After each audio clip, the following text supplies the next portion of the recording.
Verdade, imparcialidade. Começa agora o programa A Hora da Verdade. A apresentação: Carlos Frederico Gomes. Depois de tantos anos, a gente esperando alguma medida concreta na área de segurança pública, parece que agora, no ano de 2018, irão acontecer. Uma, especificamente, já aconteceu. Ninguém sabe o desdobramento da lei, né? O Senado Federal aprovou a lei de iniciativa do senador Eunício Oliveira, parabéns aqui ao senador cearense, que também é presidente do Congresso Nacional, do Senado e do Congresso Nacional, que pautou agora no início desse ano, logo no início, na primeira sessão, houve a reunião de líderes, e na segunda sessão dessa semana que passou, ou seja, quarta-feira, já houve a votação e aprovação do Senado da obrigatoriedade de ter bloqueadores de celulares nos presídios. O mais importante é que a lei do senador Eunício, ela se cercou do cuidado de, ao mesmo tempo, de fazer a obrigatoriedade, fazer a obrigação de que os estados da federação gastem, façam um projeto e coloquem os bloqueadores de celular, mas o senador Eunício teve a preocupação também de garantir os recursos para que isso pudesse ser feito, né? Os recursos são recursos do FUNPEN, do Fundo Penitenciário, que agora, com essa nova lei, esses recursos podem e devem ser usados para a compra de bloqueadores para celulares. Outra medida importante dentro dessa própria lei, e digo da lavra do senador Eunício, é que os estados, as secretarias de justiça estaduais, têm até 6 meses para deixar funcionando o bloqueador dos celulares. Se os governadores tinham dificuldades para fazer isso, agora acabou. Então os governadores dos estados devem correr para fazer isso o mais rápido possível. O governo federal transferir esse recurso o mais rápido possível e os governadores exercerem a sua obrigação, agora constitucional, por lei, porque isso aqui foi uma proposta de emenda constitucional, agora eles têm obrigação de colocar os bloqueadores dos presídios. É uma notícia importante, alvissareira. Os mais céticos dizem que a bandidagem vai arranjar um jeito de desligar esses aparelhos, de desligar esse sinal e não vão funcionar, vão botar e não vão funcionar, vão quebrar, vão desligar, vão fazer um bocado de coisa, e se isso acontecer, incompetência de gestão estadual. Aí qualquer culpa, qualquer ação contra a gestão estadual, nós estaremos do lado para fazer a crítica. O que é que aconteceu em relação à tecnologia? A mesma tecnologia que beneficiou a minha vida, a sua vida, que permitiu com que você tivesse na sua mão um aparelho em que você tenha quase todas as respostas das questões matemáticas, geográficas, literárias do mundo na sua mão, é a mesma tecnologia que permite que bandidos deixem de ser bandidos e passem a ser terroristas. O que são os grupos de facções hoje no Brasil? Não são nada mais, nada menos do que terroristas. Aqui no estado de Ceará, esse terrorismo já foi exercido. Já foi exercido durante a greve dos agentes penitenciários. Já foi exercido esse terrorismo durante a possibilidade de alguma transferência de preso, quando passou a se queimar ônibus dentro dessa cidade de uma forma absurda, como se queima no Rio de Janeiro, como se queima em São Paulo, como se queima no Amazonas, como se queima no Espírito Santo, em Natal. Todos esses estados que eu falei aqui passaram por essa dificuldade no ano passado, 2017. Agora, a decisão nacional. Se eles tiverem que queimar ônibus, eu tenho que queimar no Brasil todo. Se eles tivessem que fazer terrorismo, vai ter que fazer no Brasil todo. E o Brasil, e o povo brasileiro, e a justiça brasileira, e os governos brasileiros, junto com o governo federal, vão ter que dar uma resposta em cima desse terrorismo. Nós começamos a fazer o enfrentamento como deve ser feito, não isoladamente por um ente federal, uma unidade da federação, que não tem capacidade de resolver nada. O enfrentamento tem que ser feito pelo conjunto da sociedade, com todos os governos estaduais e o governo federal.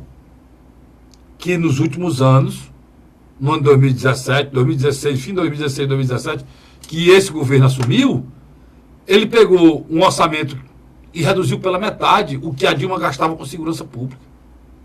A Dilma, que já não ligava, que já fez vista grossa para o problema da segurança, junto com o Lula, junto com o Fernando Henrique, todos fizeram problemas de vista grossa com o problema da segurança no país. Todos, sem exceção de nenhum. Todos. Collor, Fernando Henrique, Lula e Dilma fizeram vista grossa para a capilarização da droga no nosso país. Hoje, qualquer distrito do lugar mais longínquo, do ricão mais difícil de acesso nesse país, tem o crack para vender. Homens de 30, 40, 50 anos estão vendendo pelo caminho do crack sem conhecer a droga, fumando isso nos blotões dos interiores do nosso país. Mas isso não aconteceu do dia para a noite. Foram anos e anos em que o poder público e esses gestores, todos eles, que hoje, muitos deles, ex-governadores, apontam os dedos contra os governadores atuais, criticam os governadores atuais, esquecem que essa chave que está quebrando na mão dos governadores atuais, ou seja, que está quebrando na mão do governador Camilo Santana, essa chave, ela já vinha uma fissura e já vinha quebrando nos outros governos. Por pura incompetência e, pior, omissão. O governador Camilo Santana acabou de convocar mais 800 policiais. Mais 800 policiais militares. É o governador que mais investiu em segurança pública nesse país. Diferente do governo federal, que reduziu o seu orçamento em 50% a menor. Aqui, pode ir atrás. O ex-governador Cid Gomes gastou muito. Camilo Santana não ficou atrás. Se o governador Cid Gomes colocou muitos policiais, Camilo Santana botou muito mais. Policiais civis, militares, agentes prisionais. Pacificou a nossa tropa. Deu todas todas as nomeações, todas as promoções que estavam atrasadas de anos, ele concedeu. Estrutura, carro, armamento, enfim. Nós temos uma coisa muito importante a dizer sobre isso. O governo do estado do Ceará não só omitiu segurança pública. E para encerrar, eu lamento profundamente que a imprensa do estado do Ceará e a imprensa lá fora encara um problema tão grave como é esse de segurança pública da vida do nosso povo, diante das chacinas que nós tivemos, e façam, né? E tenham a coragem de fazer politicagem barata, sendo garganta de aluguel de opositores contra o governador Camilo Santana. Estou falando isso, inclusive, porque a nível nacional isso foi feito uma reportagem do Fantástico, que foi ao ar essa semana passada, em que a reportagem mostrou várias verdades, mas não falou o que era necessário falar. Fala do presídio, ela procurou o presídio mais deteriorado do estado para mostrar, tudo bem, mas que mostrasse que foram inaugurados 2 recentemente, que tem um que foi inaugurado há poucos dias, né? E mostrasse a capacidade e a qualidade desse equipamento. Falasse, inclusive, da quantidade enorme de policiais novos do estado de Ceará, policiais que estão em treinamento, policiais que estão entrando em treinamento e policiais que já se formaram há poucos dias. Colocaram como se o estado de Ceará não tivesse investimento na área de segurança ou não tivesse quem estivesse cuidando da área. E o governador cuida dessa área pessoalmente. E nós não fazemos nenhum favor, nem é bajulação, nem favor, falar a verdade. Isso é uma verdade, é um fato. Para mim, o governador errou quando mudou o secretário. Eu já disse isso aqui, estou repetindo. Mas deixar de fazer justiça a um político ou a um gestor que está trabalhando, isso é péssimo para a democracia. Isso é péssimo. E a imprensa faz muito isso hoje. E nós temos que nos contrapor a isso. E um dos motivos que esse programa existe no ar, na televisão brasileira, existe no rádio brasileiro, o programa Hora da Verdade, é para trazer luz a esse tipo de coisa. A imprensa brasileira é muito marrom. eu estou cortando na carne aqui. E quando chega em época de eleição, vira muito mais marrom. Tá certo? Não é porque uma pessoa é ou não parceira de um canal de televisão que você pode elogiar ou falar mal, mas infelizmente isso acontece. E nós vamos insurgir aqui quando isso acontecer. Tá certo? É necessário que a gente tenha, no mínimo, de ética e respeito à dor da população brasileira e da população cearense, que vive no Brasil e também vive o flagelo da segurança pública. Luiz, graças a Deus a gente fala de coisas ruins, mas também fala de coisas boas e são essas medidas que foram tomadas no Senado Federal. Eu espero que seja posto em prática o mais rápido possível, né, Luiz? Deixa eu fazer um primeiro ponto positivo da sua fala, que há pouco eu escutei. A crise no Rio de Janeiro é falta de pagamento dos salários atrasados, dos salários. Vamos começar de novo. A crise no Rio de Janeiro é a falta de pagamento dos salários, equipamentos deteriorados, carros, armamentos, os quartéis. O sistema de segurança fragilizado como tudo. Não, mas o que eu quero enumerar, entendendo? Delegacias. Defasagem do salarial em relação ao resto do país. Sem dúvida, sem dúvida. Vamos no caminho do Ceará. O caminho de Santana reaparelhou a polícia nesses últimos 3 anos. E recompôs. Não é nem a questão do aparelhamento na área de Senão, que o ex-governador Cid Gomes também fez demais nessa área. Não, mas o que o governador Cid Gomes não fez, e você está querendo falar, e é importante ele falar. Ele manteve o mesmo padrão. Ele manteve o mesmo padrão. O que você está querendo dizer? Que o equipamento que teve desgaste, ele repôs com a qualidade que o salário dos nossos oficiais aumentou. Não, aí já é a questão das promoções. Exatamente. Que já o ex-governador não deu. Exatamente. O ex-governador Cid Gomes não deu. Mas o Camilo deu. E deu, inclusive, os atrasados. Olha só, então, não existe salário atrasado. E fez mais, ele colocou o Ceará como o estado na média do Nordeste. E hoje o Ceará está entre os 8 ou 7 maiores salários do Brasil. Mas aí, que eu acho interessante, quando eu lhe assisto no programa A Hora da Verdade, na M Cidade, você colocou uma coisa que eu achei interessante. Essas mortes que estão acontecendo no Ceará, muitas vezes é muito mais em função dos conflitos de gangue contra gangue. Hoje, muito mais. E as que aconteceram agora, Luiz, nesses últimos dias, são retaliações de um grupo ao outro. De um grupo ao outro em relação às chacinas que aconteceram. Por exemplo, a chacina que aconteceu lá no bairro Cajazeiras. Viu, senador Tassi? É Cajazeiro o nome do é Juazeiro. Não é Juazeiro, não. O nome do bairro Cajazeiras, viu? E fica bem ali.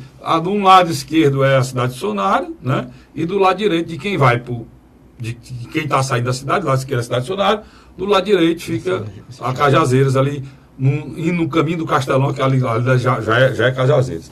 Então, a chacina que houve lá no bairro Cajazeiras, a de Itapajé já foi retaliação pela chacina. E todas as mortes que se sucederam, e foram muitas, viu, Luiz? Todas é por conta dessa briga. Lembrando, como a gente disse hoje no programa pela Ordem, lá na TV Fortaleza, lembrando muito o que aconteceu lá no Exu. Aquela briga familiar que aconteceu durante décadas, né? Família Lecar. E passando de pai para filho. Está igualzinho o Ceará. Agora, o que é importante ressaltar, Luiz, e aí foi importante a sua fala, é que no estado do Ceará é diferente do Rio de Janeiro. No Rio de Janeiro, além no Rio Grande do Norte também. No Rio Grande do Norte, pronto. Também, foi perfeito. Foi muito com o Rio de Janeiro. O Rio Grande do Norte e o Rio de Janeiro são dois problemas diferentes do Ceará. Rio Grande do Norte e Rio de Janeiro tem problema de gestão, porque tem insolvência administrativa, de gestão e fiscal. O Estado é falido, não tem condições de pagar nada, totalmente diferente do Estado de Ceará. O governador acabou de entrar uma turma para ser treinada, o governador recebeu outra turma, tinha outra turma treinando e ele chamou mais 800 ontem. Né? O governador no meio da confusão da chacina, ele já estava indo para Aracati para entregar um vídeo monitoramento de uma cidade com um raio. O governador está levando um raio para todos os municípios do estado do Ceará. Começou aqui com o Eusébio. Então, o processo de enfrentamento da bandidagem do Ceará existe. Ele não chega ao sucesso esperado, por quê? Porque o Ceará, por sermos uma cidade muito turística, a principal do Nordeste hoje, por estarmos em uma localização privilegiada, mais próximo da Europa, o Ceará é a rota principal do tráfego do Brasil. E o aeroporto internacional. Pois é. O Ceará é a rota principal do tráfego do Brasil. Por isso, o nosso caos. Mas você imagine, Luiz, se o Ceará tivesse uma insolvência fiscal, que está o Rio de Janeiro e o Rio Grande do Norte. Não, nem imaginar. Imagine como é que estava isso aqui. Nem porque imaginar. as pessoas, elas fazem muita crítica em relação ao que está, mas não entendem que pode piorar. O Tiririca disse um tempo atrás, pior não fica, ficou, Tiririca. Ficou. Pior que isso não fica, ficou. Hoje, a situação política do Brasil é muito pior do que era do tempo que o Tiririca dizia isso. E você pensa que o Ceará não pode piorar? Pode piorar e muito. Pode virar o caso do Rio de Janeiro, pode virar o caso do Rio Grande do Norte, basta a gente errar. Literalmente. Basta a gente errar. Até agora o povo cearense vem acertando, e acertando muito, Luiz. Eu concordo com você. Por que vem acertando? Porque o estado do Ceará é um exemplo hoje. O Ceará tem o maior grau de investimento do país, cara. Saiu agora, semana passada, do Diário do Nordeste, primeira página. Eu concordo com você nesse aspecto. Qual? O principal deles. Os políticos em si, situação e oposição, tem que esquecer a diferença. E tem que trabalhar conjunto. Inclusive. Isso é uma chaga, isso é uma chaga. Isso, inclusive, Luiz, só corroborar você tem razão, parabenizar o senador Tasso, que se colocou do lado do senador Eunício. O senador Eunício hoje não é mais da oposição, está praticamente certo que ele vai marchar. É aliado do Camilo. É aliado do Camilo Santana, e o senador Tasso se colocou, aproveitou o momento. Os dois senadores mais falaram desse processo de enfrentamento da violência que está tendo no Senado são cearenses. O presidente do Senado, que com a força que ele tem, conseguiu pautar e aprovar, e o senador Tasso e pediu uma sessão temática com a vinda do ministro da Defesa, Raul Jungmann, do ministro da Justiça, o Jardim lá, Torquato Jardim, e o secretário nacional de Segurança Pública, é um general que eu não sei o nome. E nem quero saber, porque ele nunca fez nada, não adianta saber o nome dele. Mas pode continuar, Luiz. Então, é o que eu acredito. Essa crise no estado de Ceará, que aconteceu nos últimos dias na área de segurança pública, ela demonstrou uma coisa muito, muito significativa. A relação Camilo Santana, governador do estado de Ceará, e o presidente do Senado, Eunício de Oliveira, é realmente de uma certa amizade mesmo. Eu senti que havia ali não existe só um interesse político administrativo para se tornar um... E para haver amizade, Luiz, tem que haver cumplicidade. Eu acho que existe hoje. E hoje houve a cumplicidade em relação a essa atitude dos bloqueadores. Por quê? Vamos explicar aqui para o nosso assinante. Fique à vontade. Vamos explicar aqui. O Luiz foi muito feliz com essa lembrança que está se fortalecendo essa amizade. Por quê? Porque o governador Camilo tinha mandado, no ano passado, para a Assembleia Legislativa, um projeto de lei. Na abertura do um projeto de lei na abertura do ano. Um projeto de lei que pedia o bloqueamento dos celulares pelas operadoras. Me lembro até que quando esse projeto foi para chegar lá, acharam um carro-bomba, né? Teve um carro-bomba. Teve um carro-bomba lá. Depois daí a Assembleia passou a ter um perímetro de proteção por conta disso aí. Já fruto das facções e do terrorismo, do narcoterrorismo ameaçando o Estado. A Assembleia cumpriu, votou, mas muitos, inclusive deputados ligados ao senador Eunício Oliveira, que era então oposicionista ao Camilo, radical, não votaram e criticaram. E disseram que era inconstitucional e o governador era para fazer a obrigação dele, não fazia. E papapá. O que é que aconteceu hoje? O que o governador queria, realmente aconteceu. A Assembleia votou e o Supremo Tribunal Federal, de uma atitude para mim que eu acho irresponsável, Não, a Constituição não. Tem tanta coisa na Constituição que é desrespeitada nesse país e eles criam a dúvida. Criam a dúvida. Tá aí. Ficha limpa. É dúvida. A história da prisão em segunda instância. É dúvida. Quer que eu elenque? Eu elenco aqui 10 ou 15 decisões que geraram dúvida e ainda estão com dúvida. Porque há uma flexibilização. Quando tem interesse. Quando eles têm interesse. Quando não tem interesse, não. Derrubaram. Tudo bem.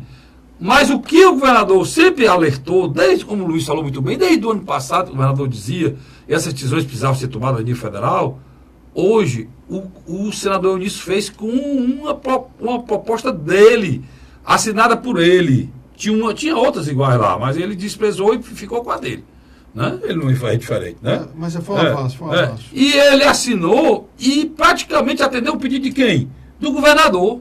E talvez um pedido do governador Camilo Santana, feito pelo hoje aliado Eunício Oliveira, que perdeu a eleição para ele há 4 anos. Né? Hoje aliado Eunício Oliveira, talvez essa união resolva o problema de muitos estados brasileiros. Eu acho que não é só isso, não. Ele literalmente deixa os núcleos pensantes dessas gangues, dessas quadrilhas, inoperantes. Por quê? Eu já lhe dei um exemplo.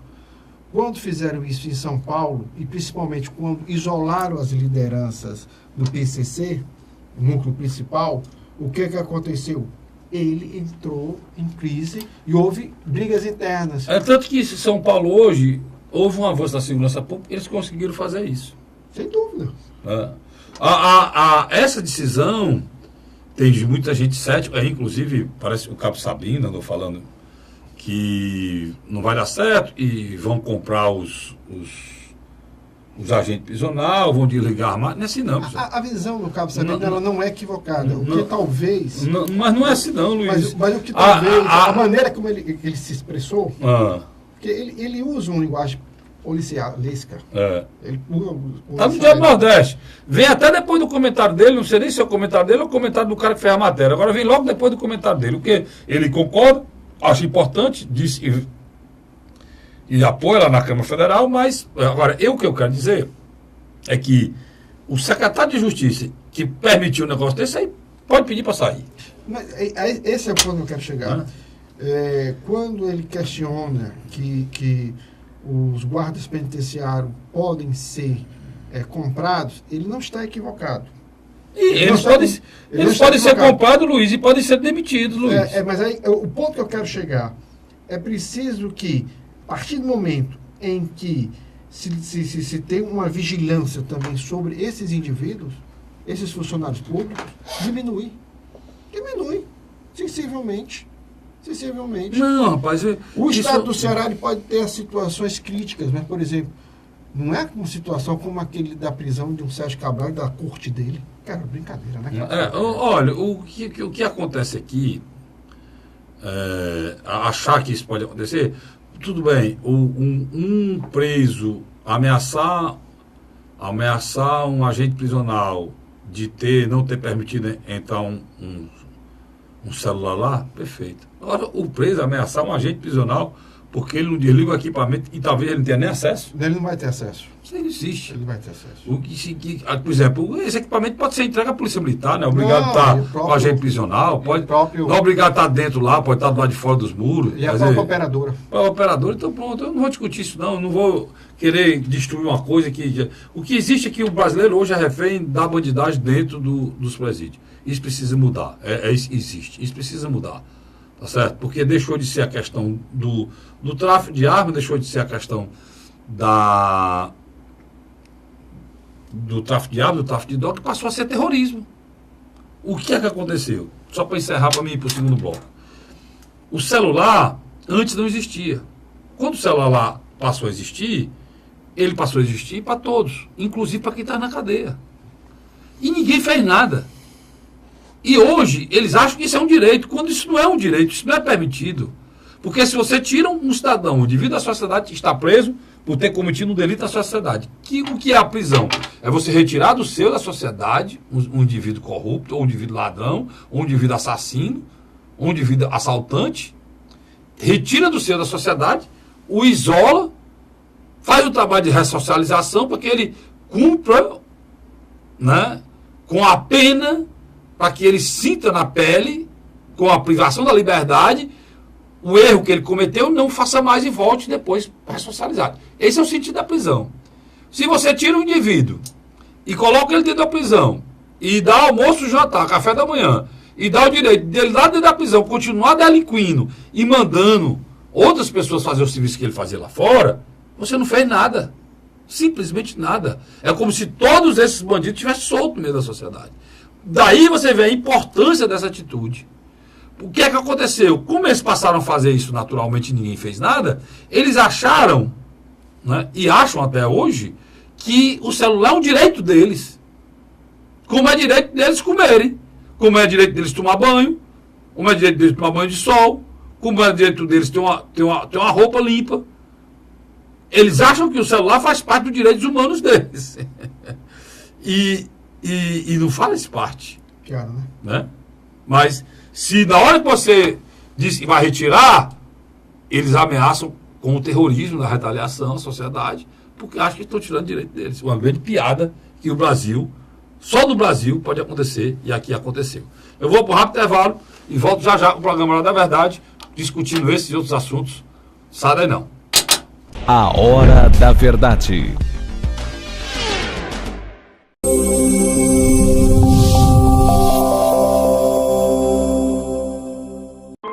A Assembleia Legislativa começou a campanha Ceará Sem Drogas. A discussão vai ser levada para todo o estado, prevenindo a população e buscando soluções para resolver o problema.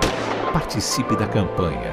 Juntos ficamos mais fortes para combater essa verdadeira tragédia que destrói famílias, futuro e muitas vezes a própria vida. Ceará Sem Drogas, uma luta de todos nós. Assembleia Legislativa do Estado do Ceará.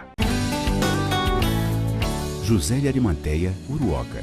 Acordo 8 horas, 9 horas, aí carrego o carro e vou lá pegar água. Aí sai distribuindo os comércios. Estrada dessa, ó, para gosto de você andar, ó. Você não gasta pneu, tem economia no bolso e anda rápido. Sertanejo pega uma estrada boa, fica feliz, fica contente. Assim como o trecho que liga Uruoca a Martinópole, o governo do Ceará está fazendo mais de 1.000 quilômetros de estradas mais importantes da vida de muita gente. Governo do Ceará.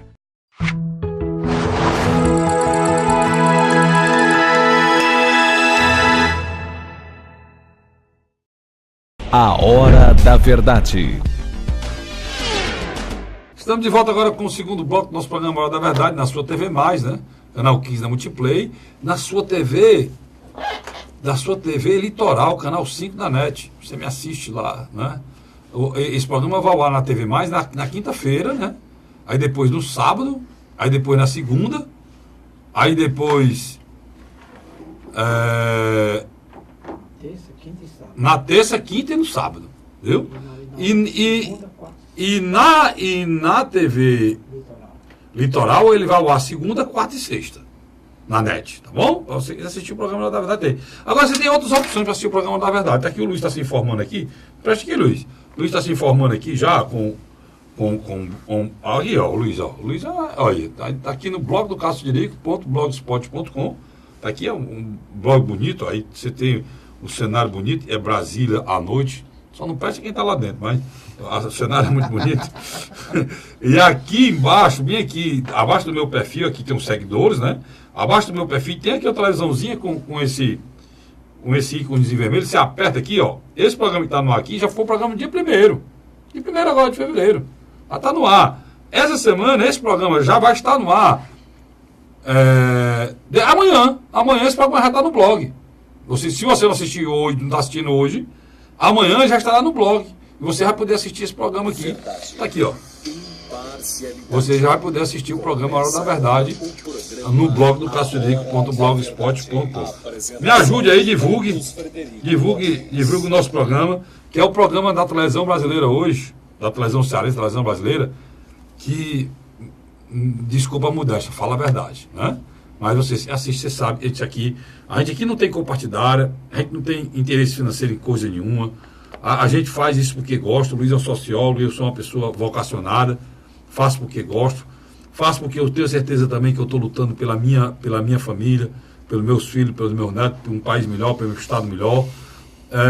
Além do que, isso aqui é até uma terapia para mim, para o Luiz, porque você que está em casa queria poder estar dizendo tudo que eu estou dizendo aqui. Quantas pessoas estão aí engasgadas, querendo falar e exortar e denunciar essa bandalheira que é esse país, né?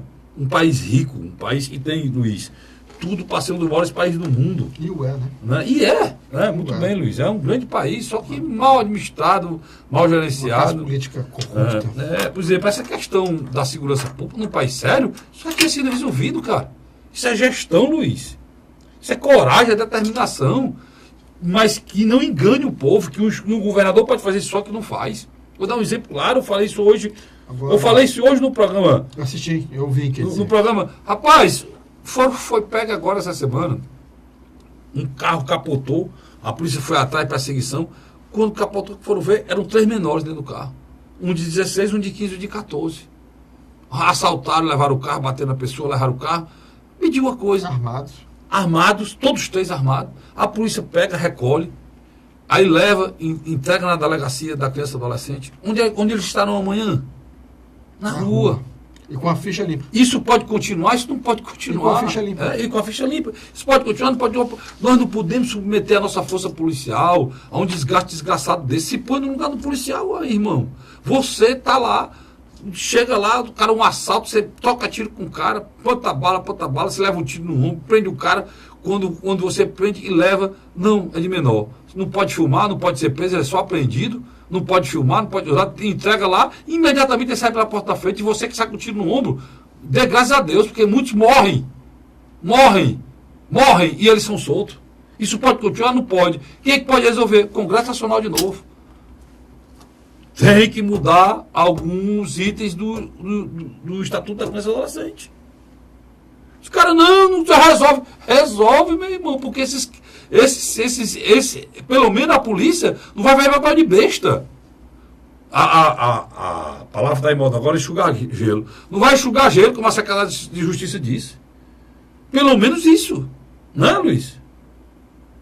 O debate sobre a questão da maioridade penal, o debate sobre o uso das Forças Armadas no combate ao narcotráfico, a coisa que no seu programa de rádio você está batendo quase que diariamente. E o senador Eunício também tem uma medida lá no meio dessas, Luiz. Essa discussão. Em relação ao papel do Ministério da Justiça no fechamento das fronteiras, no combate a isso aí. Está lá também, está lá. Estou na discussão. Agora, você sabe por que esse tema vai ser forte na campanha eleitoral de 2018? Sabe por quê? Porque com a saída do ex-presidente Luiz Inácio Lula de concorrer a um a um terceiro mandato de presidente, que é o candidato hoje que galvaniza e atrai esse discurso, Carlos Frederico. É o Messias. Jair Messias Bolsonaro. É o Messias. Agora, Luiz, deixa eu dizer uma coisa para ti. Importante isso que tu falou, e eu estava me lembrando que toda essa discussão de segurança pública, ela vai abalhar agora na campanha, mas eu estava ouvindo o Senado, no dia que primeiro dia de sessão, realmente, na abertura ele falou um discurso. No primeiro dia de sessão ele realmente começou. Terça, quarta, quinta. Pronto. Terça-feira. Segunda-feira foi a abertura, né? Terça-feira. E terça-feira... Não, estou dizendo terça, quarta e quinta. Todos os senadores falaram das situações dos seus estados. E todos eles, cada um queria dizer que a situação do seu estado era pior do que a do outro. Na quarta de novo. Diferente aqui do Ceará, que os opositores e os aproveitadores do quanto pior ou melhor estão dizendo que o estado do Ceará é o pior, lá todos os outros senadores estão querendo dizer que o estado deles a calamidade é grande. Cada um com a sua peculiaridade. Todos do Rio Grande do Sul ao Amapá. No Amapá não, mas eu vi senador do Pará, eu vi senador do Amazonas dizendo a mesma coisa, eu vi senadora lá do Rio Grande do Sul falando a mesma coisa, eu vi senador de Goiás dizendo a mesma coisa, do Tocantins dizendo a mesma coisa, eu vi senador do Rio Grande do Norte, Armaria, o Agripino Maia e o Garibaldi Alves chorando miséria lá, e a do PT também, a outra senadora de lá, Fátima Bezerra. Eu vi o senador de Pernambuco dizendo, lá já houve, Costa e já, Monteiro. Já houve mais de 5.600 assassinatos lá em Pernambuco, eu vi, enfim, todos, sem exceção de mais nada. Mas tem um fato que eu queria passar para você, quase todos falaram em pesquisas feitas de opinião pública e qual seria o principal problema lá. E todos disseram nessas pesquisas no Estado, todos o elencaram a segurança pública. Antes era saúde e educação, que era prioritário. Hoje, todos os estados do Brasil em que a pesquisa foi feita, a prioridade é a segurança pública. Aí eu volto aqui reafirmar. Eu me lembro quando Bolsonaro assumiu o primeiro mandato dele como deputado federal, se elegeu em 90 e assumiu em 91. No primeiro momento, Bolsonaro falava sobre o problema que o governo brasileiro havia esquecido o Exército, abandonado o Exército. Eu me lembro. Ele falava que era necessário que o governo desse atenção, reaparelhasse o Exército, que o Exército tinha que proteger as fronteiras. Do segundo, terceiro mandato, em função dele ser do Estado do Rio de Janeiro, onde a violência é uma escala muito alta, ele começou a adentrar ao discurso de segurança pública. Nesse momento nós estamos falando aqui, Luiz... Já nos anos 2000. Ontem e anteontem, prenderam mais de... 14 na Cidade de Deus. 14 na Cidade de Deus. Então estão prendendo assim, dentro de ônibus. Dentro de ônibus. Já é a Força Nacional de Segurança. Está lá, não, o Exército. O Exército já está lá de novo. Aí, agora, nessa década agora, o Bolsonaro começou a discutir a história do Estatuto da Criança, da questão de desarmamento, o porte de arma, e mais do que nunca, falou de novo da necessidade de se proteger as fronteiras. Só quero dizer para você que é interessante. Hoje, quando você olha o perfil e os índices do Bolsonaro, não é à toa, né, Carlos Pereira? Ele está discutindo o que os outros não estão discutindo, Luiz. Ele está discutindo a angústia do povo brasileiro. O povo brasileiro está angustiado com a segurança pública. E só quem fala Bolsonaro é que eu dou conselho para o Ciro Gomes. Posso Pois não, pode interromper. E isso você colocou no seu programa com maestria, seu comentário, eu queria que você repetisse aqui. Na sua avaliação, Bolsonaro tem que manter esse discurso sobre a segurança pública ou tem que se moldar para tentar discutir alguma coisa de economia que não é o forte dele? Muito pelo contrário, cara. A população está revoltada aí porque está acontecendo tudo isso no Brasil e esse governo aí só fala em previdência, só fala em economia. Luiz, a economia é importante, é fundamental, mas se você não tiver a vida, você vai atrás de ganhar seu pão como se você morreu. Qual é a vontade, qual é o gosto de um pai continuar a vida depois de um filho seu ser morto? E nós estamos falando aqui uma coisa que parece uma coisa assim, uma tragédia, não. E que no Brasil virou rotina. Pai enterrar filho. E quando quando ele não entra no mundo marginal, se torna um viciado. Pois é. Também que adoece a família. Quantos pais enterraram o filho? Bandido é bandido, mas era filho dele. E virou bandido por quê? Pelo abandono, pela falta de prioridade dos gestores nos últimos 20 anos nesse país, Luiz. Essa é verdade, cara. Verdade. Essa é a verdade que precisa ser dita. Na hora que um ex-governador apontar o dedo para o governador atual, ele é mentiroso, é conivente. Porque nós vivemos essa situação de gravidade nesse país por conta de falta de prioridade nos últimos 20 anos na gestão pública brasileira como um todo. Presidente da República, governador e prefeito. Agora, sempre nós, eu concordo com você. Eu acho que era um tema que o presidenciável Ciro Gomes deveria adentrar. Deveria, porque apesar de que o Ciro alocou como sua principal bandeira de discussão a questão dos ganhos do capital internacional ou do mercado financeiro em cima do trabalhador brasileiro, eu acho que esse tema de segurança pública, eu acho que ele merece também. Não, e ele conhece muito, ele precisa entrar mais nessa discussão, porque hoje é a discussão. Hoje é a discussão. Você fala em saúde. Saúde para quê, se eu posso ser morto na esquina? Para que um jovem que está no crime vai se preocupar em fazer um exame ou tomar uma vacina, se ele sabe que ele pode morrer amanhã, como está morrendo aqui? Não chega a 25 anos a média. Luiz, começaram a ser mortos agora, se você vê a estatística de Fortaleza, 11 anos. do estado de Ceará, corriqueiramente 13, 14 anos. 11 anos acontece, mas corriqueiramente 13, 14 anos. O pior, meninas, cara. Sementinha do mal, né? Antes, um dos motivos que a nossa expectativa de vida não crescia, e não cresce, a expectativa de vida do Brasil hoje era para ser igual à da Europa, não é por conta da violência. Sabia disso? Principalmente, se olhar a expectativa de vida da mulher e do homem, a do homem não é maior, não cresceu mais, a da mulher cresceu muito mais. A do homem por quê? Porque o homem, o homem jovem brasileiro, o índice de mortalidade é alarmante. Nos Estados Unidos... É alarmante. Nos Estados Unidos, um médico, para entrar no Exército ou nas Forças Armadas, ele tem que fazer vários cursos, porque ele precisa fazer a operação causada por bala, facada, estilhaço. No Brasil, o cara sai da faculdade e tem que aprender a estamarra, se ele for trabalhar num hospital público. Se você for aqui em Fortaleza, qualquer grande cidade do Ceará, os caras chegam com tiro. O Ceará, aqui os médicos do JF são os maiores especialistas do mundo. Eles podem trabalhar em qualquer hospital, em qualquer guerra do mundo, eles vão sair muito bem. Porque são grandes especialistas. Aprenderam, né? Aprenderam na marra. Né? Então, eu estou querendo dizer, Luiz, que toda e qualquer coisa que diga respeito à cidadania e faz parte do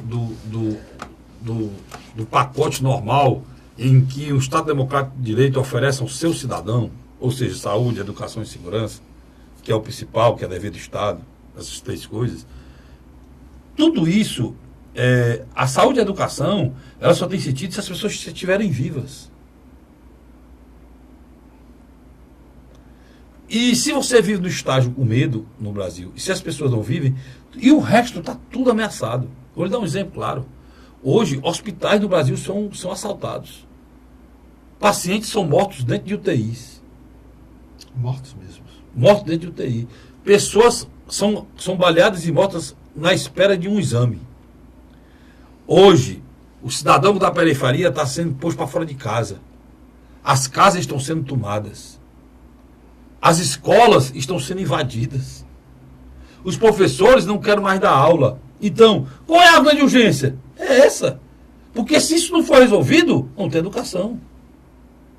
Não tem mesmo. Não tem saúde. Isso é verdade. Daqui a pouco, Luiz, os professores vão se negar a ir para a periferia dar aula, cara. Ou não? Alguns já não estão mais nem indo. Pois é. Daqui a pouco, os médicos vão se negar a ir para os postos de saúde. Os motoristas de ônibus vão se negar a passar por detectar. Os carteiros no Brasil já não distribuem mais as cartas. Não entregam mais as encomendas. Os carteiros do Brasil. O indivíduo brasileiro já não existe mais. O Estado não pode garantir. O andar de hoje no Brasil, hoje, em qualquer cidade brasileira, é alto risco. Até de carro. Aqui mesmo, há poucos dias atrás, um louco puxou uma arma, morreram 2 dentro do ônibus. Foi aqui no Ceará, não? Foi aqui no Ceará. Mataram 2 dentro do ônibus. Quer dizer, nós precisamos entender que esse é o nosso maior mazela. Esse é o nosso maior problema. Essa é a nossa maior dificuldade. E esse não é um problema do Estado do Ceará. Longe de ser. O Estado do Ceará, muito pelo contrário, é vítima da irresponsabilidade do governo federal. Porque, em termos de gestão, o Estado do Ceará fez tudo e mais um pouco que qualquer pessoa qualquer governador seria cobrado em termos de gestão de segurança pública.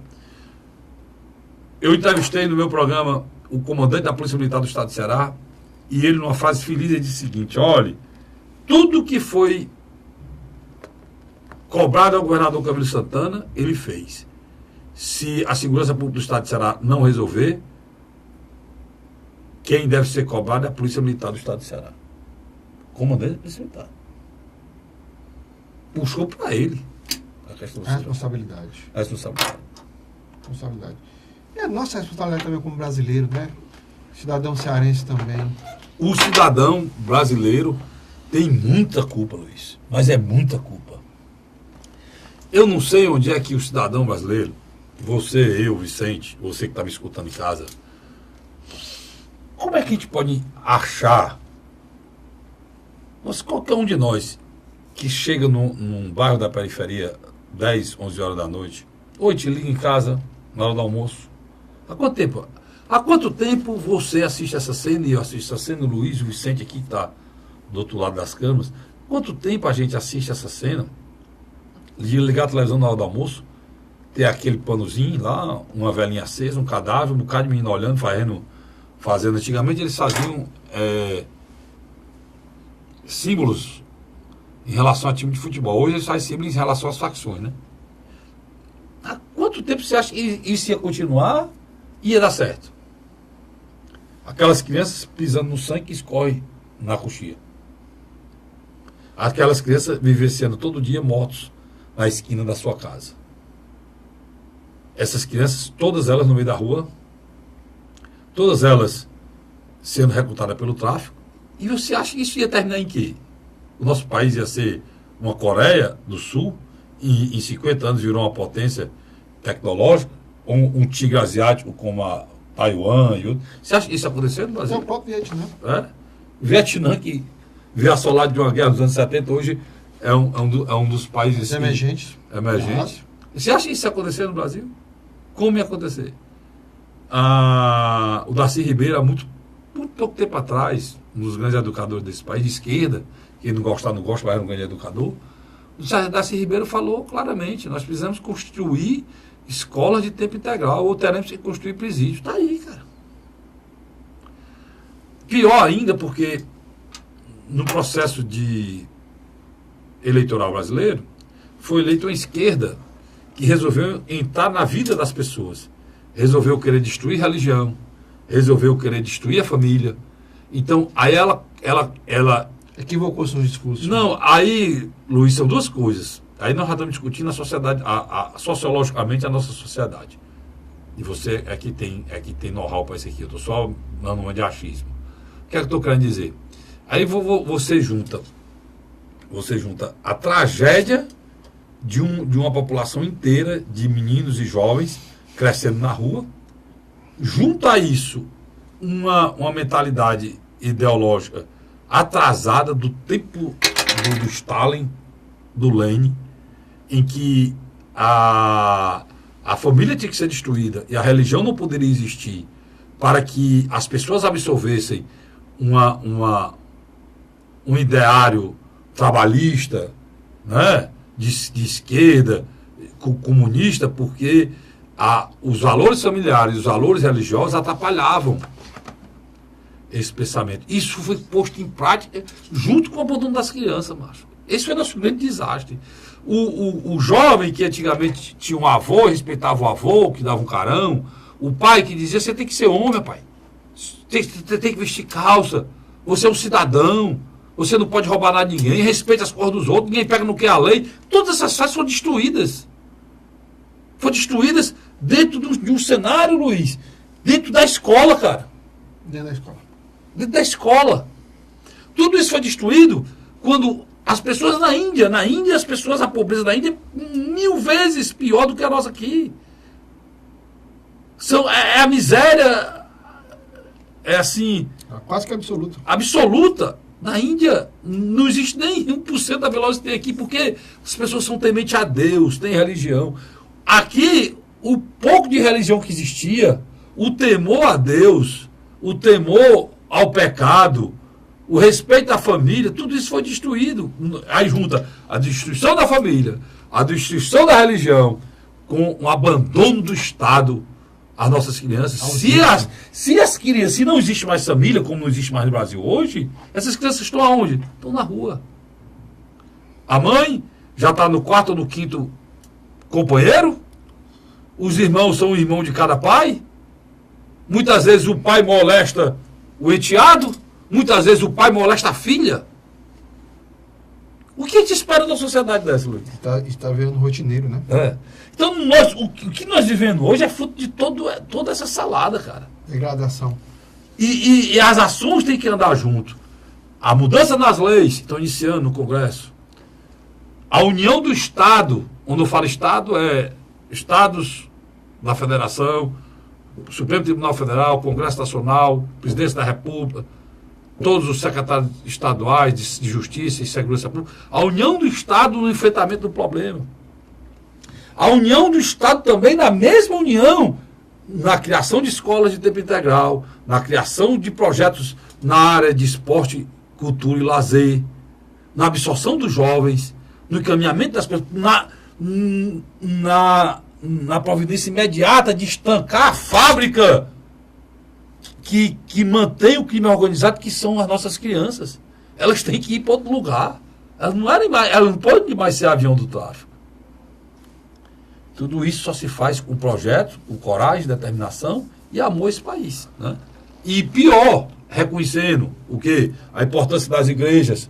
Não os políticos.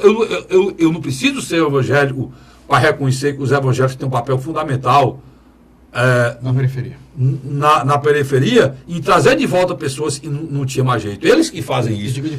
E fazem com muita competência. Eu não preciso ser católico para reconhecer que padres hoje, cantores, padres hoje que têm muita sensibilidade, estão levando milhões de pessoas em busca do bem. Eu não preciso ser espírita para reconhecer que os espíritas pregam a caridade e o amor entre as pessoas e são pessoas fundamentais. Por que é que o poder público tem que desrespeitar isso e acabar com isso? Se ele ajuda na sociedade a sobreviver, né? Então, é esse tipo de coisa, cara, que a gente tem que mudar no nosso país. Quando a gente diz que a gente é democrata, a gente tem que saber que o nosso direito começa onde começa o nosso vizinho. Então, não existe democracia sem respeito ao semelhante. Então, é o nosso grande equívoco. Né? Eu vou para o rápido intervalo, volto aí para o terceiro bloco. Já falando da nossa eleição aqui, o Luiz vai falar mais, já falei demais. Mas é um assunto que me diga. Não me incomoda, Luiz, porque a gente sofre, o filho sai, a gente não dorme de noite. Eu já tive filha assaltada, Carlos, interessante. Hoje a gente já sofre com a saída dos nossos filhos, não mais quando eles saem para a festa, outra coisa não. Desde que eles saem para ir para a faculdade ou ir para o trabalho. Não é. É porque o que está acontecendo nesses últimos dias em Fortaleza? Nós vivemos literalmente uma sociedade de pânico. Mas a gente discute isso no próximo bloco. Eu vou para o rápido intervalo e volto já. Não sai daí não. A Hora da Verdade.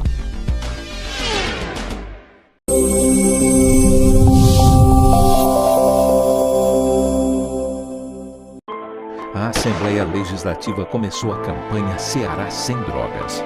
A discussão vai ser levada para todo o estado, prevenindo a população e buscando soluções para resolver o problema. Participe da campanha. Juntos ficamos mais fortes para combater essa verdadeira tragédia que destrói famílias, futuro e muitas vezes a própria vida. Ceará Sem Drogas, uma luta de todos nós. Assembleia Legislativa do Estado do Ceará. José de Arimanteia, Uruoca. Acordo 8 horas, 9 horas, aí carrego o carro e vou lá pegar água. Aí sai distribuindo os comércios. Estrada dessa, ó, para gosto de você andar, ó. Você não gasta pneu, tem economia no bolso e anda rápido. Sertanejo pega uma estrada boa, fica feliz, fica contente. Assim como o trecho que liga Uruoca a Martinópole, o governo do Ceará está fazendo mais de 1.000 quilômetros de estradas mais importantes da vida de muita gente. Governo do Ceará.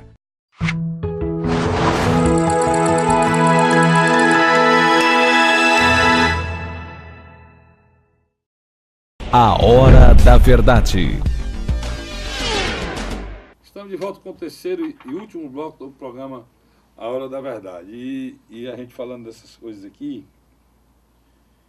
mas eu sinto falta, Luiz, a gente vai falar de eleição, eu sinto muita falta, mas é muita falta mesmo, de alguém que vá, como eu estou aqui entrando na sua casa, falar desse assunto, Luiz, com a verdade, a angústia e a seriedade que a gente fala. Porque, cara, na eleição passada eu vi muita mentira, mas sobre segurança pública, né? Então, a eleição está chegando aí, Luiz. A gente tem que ver se alguém vai para o outro lado aí, se propõe. Não existe milagre. Pois é, primeiro não fazer milagre. Eu vou dar um exemplo claro. Você sabe que o time, meu irmão, foi candidato a prefeito.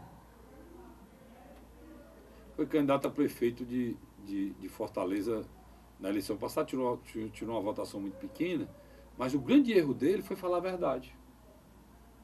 Em alguns momentos eu acho que ele... Porque todo mundo mentia, prometeram o quê? Comida para cachorro, prometeram botar a cadeira de volta na rua, brincadeira, né?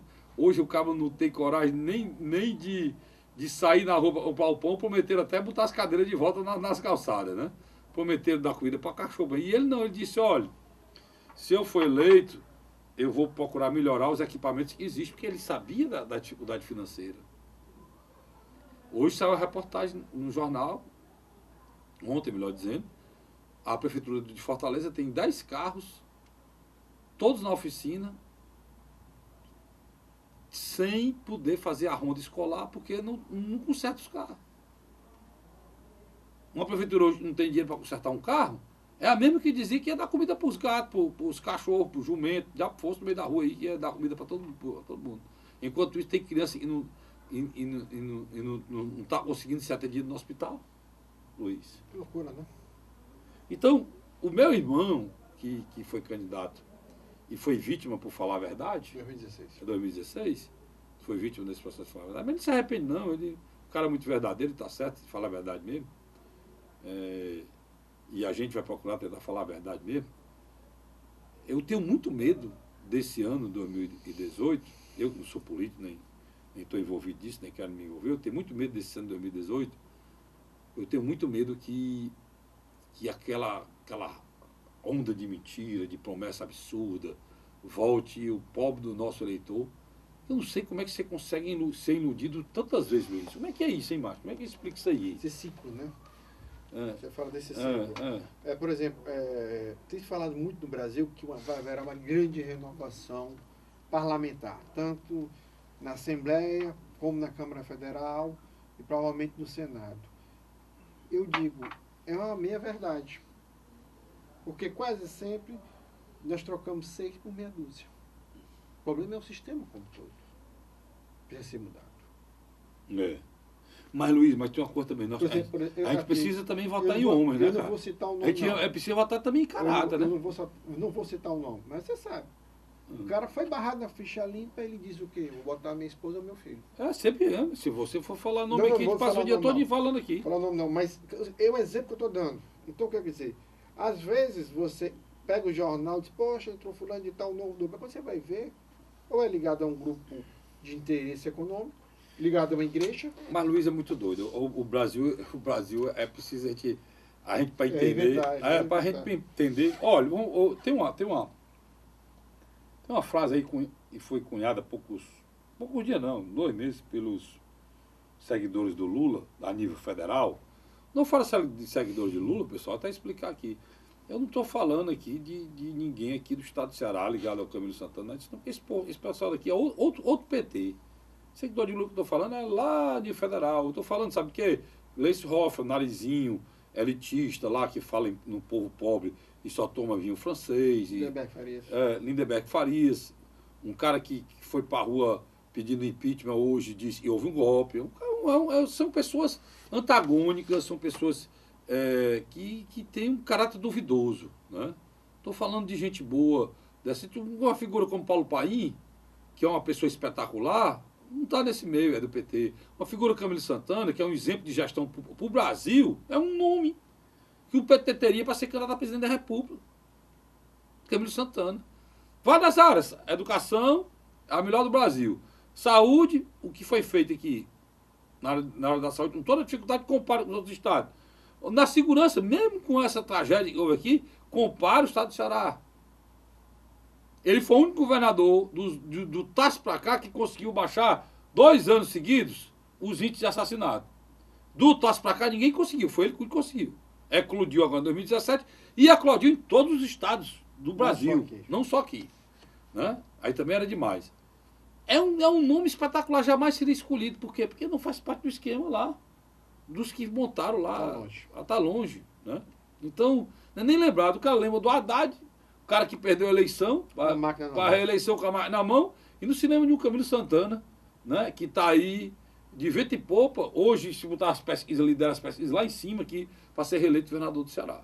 Então, eu estou só dando um exemplo. Eu estou querendo dizer, e é importante que a gente dizer isso aqui, é importante a gente dizer mesmo, que há uma inversão total de valores. Diz assim, eleição sem Lula é golpe. Homem, isso, eleição com Lula não é golpe, não? Golpe no bom senso.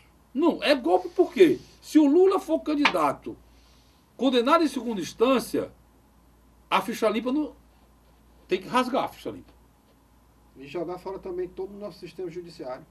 Se o Lula for candidato sendo condenado, o cara não pode ser presidente sendo réu. Como é que o Lula pode ser presidente sendo condenado? Tem que rasgar a Constituição Federal. Aí você vai dizer que um juiz e a equipe dele, de primeira instância, estava errada. Você vai dizer que 3 desembarcadores estavam equivocados, que não havia provas. Não, não é 3, Luiz. É Ministério Público, é Justiça Federal, é todo mundo. Tô dizendo... O que esses caras querem nos convencer, o que eles querem me convencer, é que todo o Brasil jurídico está macuminado, em conluio, para derrotar o Lula. O diabo é que o Lula fez de tão ruim que toda essa gente quer mentir e imputar e condenar o inocente, cara. Eu queria que me convencesse disso. Olha, Só um detalhe. no tempo do Lenin, no tempo do Stalin, no tempo do nazismo, isso era exercido de uma forma forte. Era um mantra. Olha, convenceram que um alemão de zóio azul era mais inteligente do que um judeu. Convenceram o povo alemão, que é um povo estudado. Convenceram com isso, com mentira, esporadicamente. E o povo alemão acreditou e abraçou a causa do Hitler. De onde é que o Einstein? Einstein é um judeu.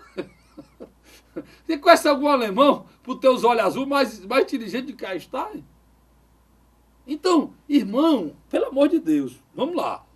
Convenceram com mentira. Imagine o nosso povo aqui. Eu não sou contra nem a favor de ninguém, eu não estou interesse partidário em nada. Mas é impossível você querer que eu venha para a televisão, ou eu venha dizer aqui que o que estão fazendo com Lula é um tremendo colo e injustiça de perseguição. Meu irmão, é muita gente para combinar.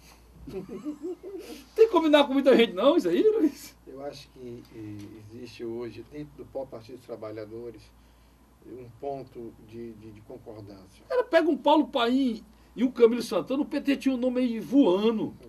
Com o apoio do Lula, se quisesse apoiar. Já é necessário lançar urgentemente uma candidatura apoiada pelo Lula.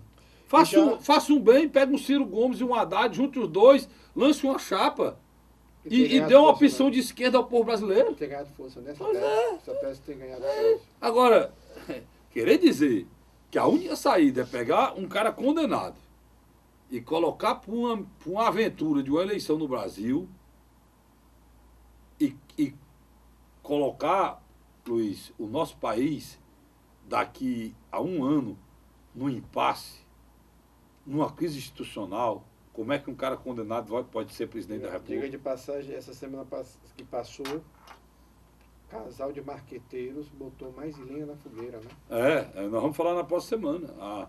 A declaração da Mônica e do casal Santana. Do Santana lá foi pesada ainda, muito mais coisa ainda do que a gente esperava. O DC de Amaral vai falar. Tem muita coisa para ser dita. E o Palocci já está em vias de regra para assinar a delação premiada.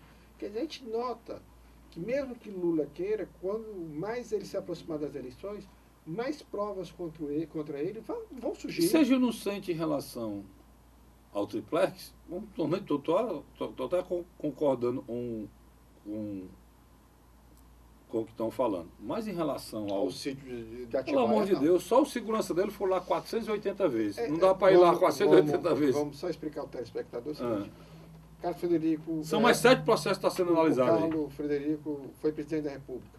Quando ele sai da presidência, ele tem direito a Luiz, uma pensão especial e um grupo de segurança e assessores. Que prestam conta para onde vão ao Palácio do Planalto. Lá tem os registros de várias vezes que eles foram para o sítio. Eu tenho vários amigos, mas eu nunca fui na casa dele 450 vezes em 6 meses. Não, pois é. Mas vamos lá. Eu busco a verdade, pessoal. Doa a quem doer, é o que Cid Carvalho. É a essência desse programa aqui. Eu misturei o programa. Um abraço, Cid Carvalho. Que qualquer dia É a grande figura, aqui, né, líder lá do meu programa. Líder de todos nós fazendo a Rádio Cidade AM 860. Um abraço. Um abraço a você, assinante. Luiz, muito obrigado. Eu que agradeço. Pela oportunidade de estar aqui comigo de novo. Eu volto na próxima semana, se Deus quiser, com o programa lá da verdade. Até lá.